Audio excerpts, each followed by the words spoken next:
Hi everybody, Emilie Chamel here for Hip Kit Club, and this week I am sharing with you how I created this layout for the weekly challenge, and this week's challenge is the mood board.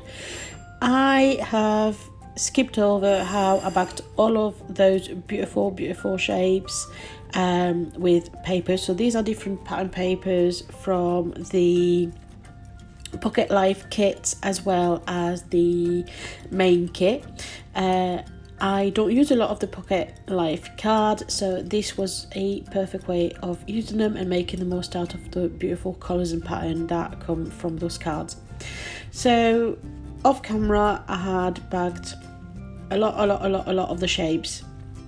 I used most of the packet for this layout, and what I'm doing now is I am sticking them all onto some white cardstock. I had drawn some lines every inches on that white cardstock, which helps me to make sure that those shapes are perfectly vertical. So these are the black line that you might see onto the white cardstock. And I'm just going at it and I'm placing them and playing with the different sizes. I'm also using the beautiful stickers that you can see on the right hand side. And yeah, I'm just playing over with the different shape, trimming them, and nothing goes to waste. You'll see later that I'm reusing what I've cut off, and it's all about really making sure that everything has a very nice place, and yeah, just making sure that I'm happy with where everything is, that the colors don't repeat each other too much in the same area. Just trying to have kind of a patchwork effect, but still looking very nice.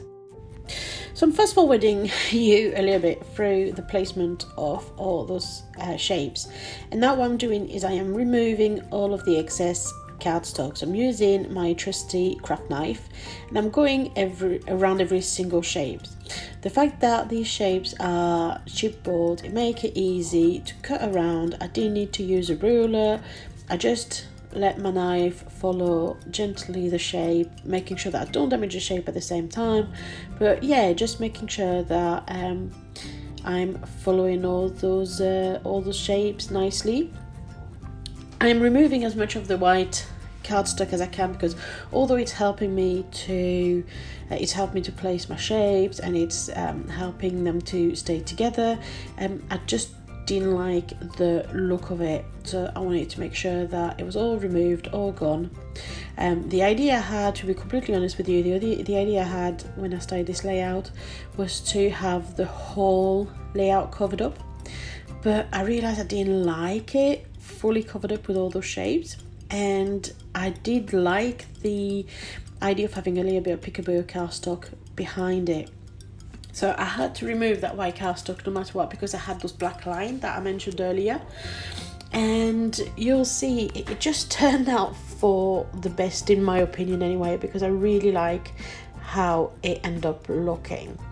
And this is where I'm selecting which cardstock I'm going to use. I'm going through the different colors we've got on the kit, and I'm putting aside the one I preferred. So I chose the green, the mustard, and the grey. It's almost like a taupe kind of color. And I chose the one that is more of a grey colour, and let me tell you, it's the Basil Concrete cardstock, and that's part of the cardstock kit. I'm not a big user of cardstock, but I'm starting to grow back to liking some of the coloured cardstocks, to be honest, and I'm thinking maybe I'll make a comeback into me using it a little bit more. I felt that it worked really well with the colour of the kit, but also with my photograph. The mustard cardstock was beautiful, but I felt that between Sophia's dress in the photo and the colour I had used, it was overwhelming. And that concrete cardstock just worked perfectly, and it kind of repeated some of the shade that we've got in the photograph of Sophia's hair, and it tied everything together quite nicely. I am now going through all of the ephemeras, so all the tags, ephemeras, they're beautiful. and I went through them just to make sure that I could choose some of the one that I really like to decorate my layout. So these tag cardstock came from the Pocket Life kit, and yeah, they're really nice colors. We had one of the assignment was to have 3 photographs on our layout for this challenge. It's not something that you guys have to do if you take part, but it was one of the Leo design team assignment, and I didn't like the look of the 3 photos together laid out, and I really actually like the idea of putting the 2 photos on the tags and create like almost like a mini book onto my layout, where there's an interactive element where you can flip through, move the tag, and see the other photograph. And I really like that idea. I thought that was quite cool, so I went with that. I added the layer dot of glossy accent onto my twine. It's just to make sure that over time the twine stay put and the knot doesn't come off and I don't lose a tag. So that's a good tip for you if you want to make sure that your ribbons or twines etc don't come apart. Just put a layer dot of glue, something strong. For me in this instance, glossy accent is absolutely perfect, and yeah, just solidify it all together. Now it's time for me to play with all of the floral ephemeras. I love floral ephemeras. This one came from the embellishment kit, and going through pulling all the leaves, I felt it just again worked perfectly with my photograph, with the mood of the photo, as well with the title that I had in mind from the title packs that were part of the main kit. I then create all my clusters, and as you might know by now, I love to create volume on my leaves, and I roll my leaves a little bit around my paintbrush handle just to give it a more of a real life look. It gives it a bit of a 3D look that I really love on my layout. And yeah, just clustering around, playing about, and finding the position that work for me.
I'm a messy scrapper, and I can start with the best of intention to keep my desk clear and white and tidy, but it never lasts long. So as soon as I reach kind of a next step in my layout, I like to put away things just to try and breathe, take a clean look onto where I'm at, because sometimes too much mess around, it just is too confusing to see where you're at, what's missing, and find what you've got in stock. I really love the wooden leaves, so I added these to my layout. I love the gold accent on them, and a few Nouveau drops, and there you go. Here's my finished layout. I hope you enjoyed this process video, and I hope you enjoyed this layout. I can't wait to see what you guys create for the challenge. Thank you so much for watching, and see you soon. Bye.